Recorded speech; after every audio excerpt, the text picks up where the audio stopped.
This video is sponsored by KlipDraw, a software that we use to edit our videos. If you're interested in using this software too, please see the description below for affiliate links. Next gen upgrade to Thomas Muller, or an exotic bag of tricks that will struggle to master one position. Just how good is Jamal Musiala? Musiala. Dribbling forms a huge part of Musiala's game. He regularly takes on players during the game, his game can't function without it, and he has an elite success rate. It's even better than Neymar. What sets Musiala apart from most skilled dribblers is that his ability to wriggle through the most complex situations, it's intergenerational. It's not just world class. There's an extraterrestrial feel. Seeing him perform these high-paced croquettes that he dribbles is better suited to being in the half space or central areas. He's someone whose dribbling in congested areas close to goal is invaluable, and it's not really an asset that you'd want to waste out on the wing. In terms of Musiala's movement off the ball, it's already prodigious, it's already world-class level. He's someone who's got an innate sense of space, a bit like Thomas Muller. He spots this run here, the space is in behind, realises it's not going to get him anywhere, reassesses the situation, spots that there's 4 players around him, but there's still a spot or space in between all of them, subtly makes that run there, asks for the ball with his hand, signal, doesn't go anywhere. But again, if we look at this clip here, prodigious movement. 1, 2, finds the gap in between the defenders, curving his runs constantly, coming back onto the ball, sees that space in the middle, keeps making that run, and finishes it off.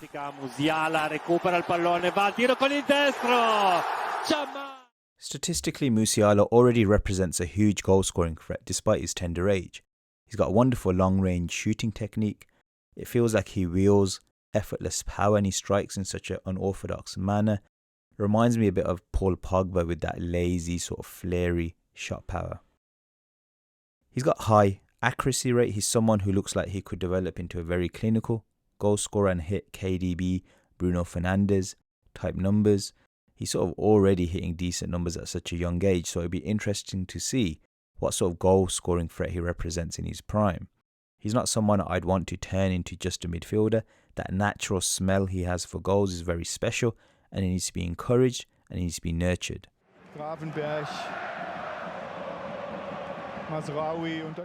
In terms of possession, as we can see from the numbers, Musiala is not someone you would naturally call a dictator. He doesn't really control the tempo of the game, and he reminds me more of a Mason Mount in terms of tactical profile, where he's someone who's geared towards making a direct impact on the scoreline rather than helping with the overall running of the game. He's not someone who's going to be a Kevin De Bruyne who Pep is going to start dropping deeper into midfield, asking him to control the pace and tempo of the game.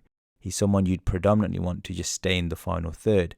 And yeah, he can free roam in that area of the pitch, but it's more to create angles, create opportunities, rather than control the narrative of the game.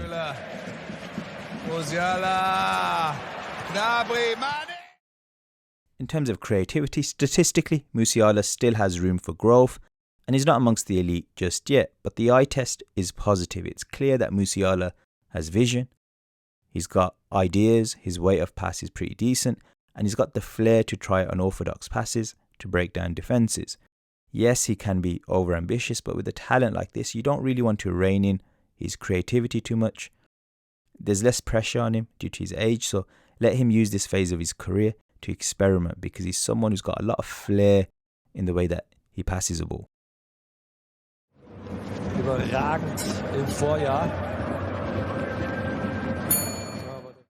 Musiala's long passing is an undoubted weak point. It seems strange that, this is a player we've just described having great ball striking technique from a goal scoring perspective, but the way he strikes the ball is pretty unorthodox, and that's quite useful when you're trying to score goals, because that unpredictability can wrong foot goalkeepers.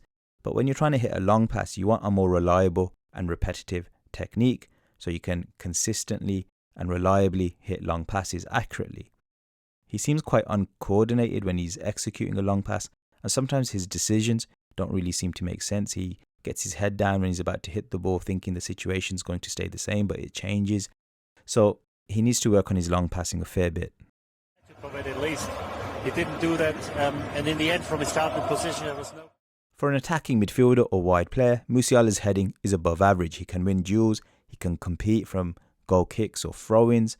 He's not someone who I'd say could play in central midfield. I don't think his heading is that strong, but for an attacking role, it's okay. From open play, like we mentioned, someone who wins that second ball, flicks it on, but inside the box, his goal threat is limited. He hasn't got that composure yet of assessing situations inside the box, keeping his eye on the ball when the cross is coming in, and that timing of header to hit the far corner of the net. Not quite in his locker just yet. To settle down, it's a third or a fourth. Having Julian Nagelsmann as a manager, it's expected for a forward player to have a high number of defensive actions. Musiala statistically has benefited from working under Nagelsmann. His understanding of shape, pressing triggers has now improved, and he has the acceleration to put people under pressure, and he isn't afraid to slide tackle if he needs to win the ball back. So this makes him a well-suited participant in a midfield battle. He's more of a modern attacking midfielder. He's not someone who's like an Ozil who's just going to bypass that area of the game. So he's someone who can be industrious. He's someone who's willing to put his body on the line. As we see here, is someone who is especially effective at running back from behind and making that surprise tackle. Tactically, Nagelsmann generally uses a 4-2-3-1, but he can also use a 3-4-2-1 or a 4-4-2. Musiala has tended to either feature as a dual cam or a sole cam or on the flanks, where he's encouraged to generally link up with the forwards and be a creative goal threat. At cam, what he brings to the table is that ability to receive on the half turn and really wriggle out of extreme pressure or tightness and find that killer pass. On the wing or inside channels, his ability to wrong foot players with feints or fast-paced croquettes is special, and once he gets inside that box at an angle, he can be devastating, and it's very difficult to second guess what he's going to do. For Germany, he's mostly been used as a left winger, with Havertz preferred in the central position. My preferred option for him tactically in the long term is an inside forward, a bit like how Kaká was used in that Milan Christmas tree. So the 4-3-2-1 or the 3-4-2-1 is, in my opinion, the best way to use him.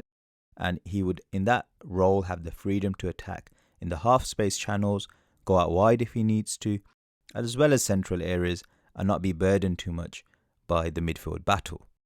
In conclusion, is he going to be a better player than Thomas Müller?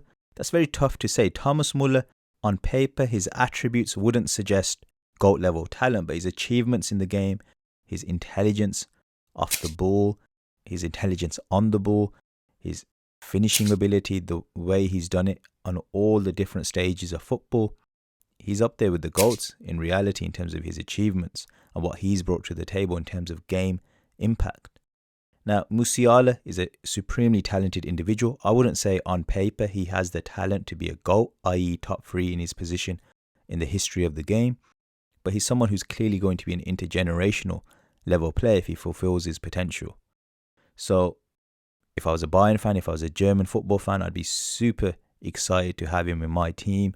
Someone who brings a lot of flair, a lot of athleticism to the table, very unorthodox, very un-German in the way that he plays the game. But at the same time, he's got that efficiency angle because, you know, he's a supremely intelligent player. So yeah, big things expected of this kid. Hope you guys enjoyed the video. Please like, share and subscribe, and see you guys again next time. Bye.